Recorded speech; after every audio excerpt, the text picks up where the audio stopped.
This Good Morning Northwest morning sprint is brought to you by Bill's Heating and Air Conditioning. It is 6:53, time to get you ready to take on your Friday in the morning sprints. Congress has just made a decision on a bill related to our national security. Sydney Charles has the breaking details. It's National Grilled Cheese Day. Alison Martinez is live sharing how you can win discounted grilled cheese for a year. But first, let's get to Mark talking about a gorgeous weekend ahead.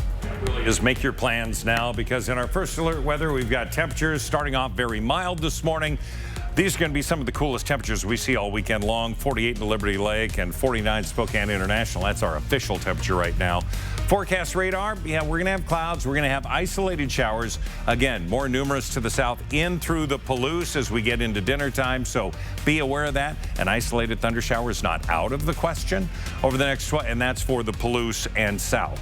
We're going to see a high today with clouds and 63. A reminder for parents, for students at GRA Elementary School in Moses Lake. The school is closed today due to a safety concern over its electrical system. That means all classes, activities, and events at GRA Elementary are canceled. Free meals for students are available to pick up at the school between 11 a.m. and noon. The families of the two women shot and killed during a mass shooting at a music festival at the Gorge Amphitheater last year are suing Live Nation, the company that operates the venue.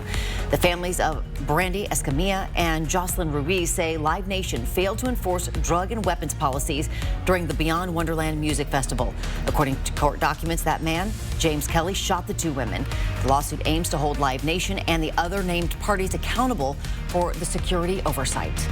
Today, we're learning more about the juror survey at the heart of the recent hearing in the Idaho student murders case from the man who conducted it. Brian Koberger's defense team approved the survey, but the prosecution says that survey contained misleading and non-factual information. The defense hopes to prove there's bias against Koberger within the juror pool to get the trial moved out of Latah County. Dr. Brian Edelman created and conducted that survey. He looked at hundreds of news articles and several TV stories and compiled a series of questions based on what was in those reports. The judge will decide in late June what should happen with this survey and whether the trial needs to be moved. And breaking news just into the newsroom this morning, the U.S. House has just put a bill that helps the government fight against terrorism on track for final passage. It's known as the Foreign Intelligence Surveillance Act, or FISA. FISA allows our intelligence agencies to collect data on foreign nationals without a warrant. The House voted this morning to approve a modified version of the bill after an earlier version of FISA failed to advance. And coverage on this breaking story will continue next on Good Morning America. Brad Little signed a bill into law allowing parents to take legal action against a school or library if they believe any material in the kids section is harmful.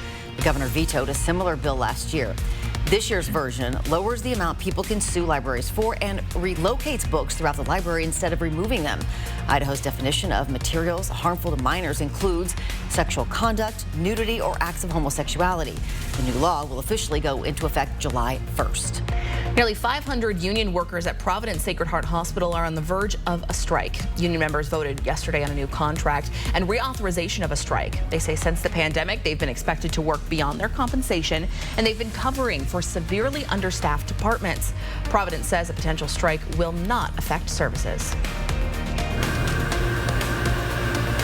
It's National Grilled Cheese Day, and Melt's Extreme Grilled Cheese in Coeur d'Alene is celebrating. They'll have giveaways, special announcements, and of course, delicious grilled cheeses all day long. Melt's is also going mobile very soon. This summer, you can expect them at a food truck at an event near you. We have all the information on everything you can look forward to with Melt's on our website, kxly.com.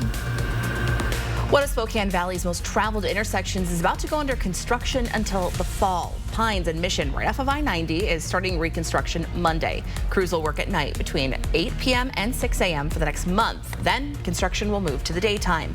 The project will add new dedicated turn lanes, update stormwater facilities, and modify the signals to improve traffic flow. In East Spokane, crews are building the north-south freeway bridge across the river. That section of the river around the Green Street Bridge is closed for all water activities until the project is done in 2025. And a couple blocks north, a section of Euclid Avenue is closing for north-south freeway construction on Monday. Drivers should detour north to the Wellesley Underpass. You can see detours in this story on KXLY.com. We'll be back with a final check of weather. A gorgeous weekend ahead with Mark. That's right after the break.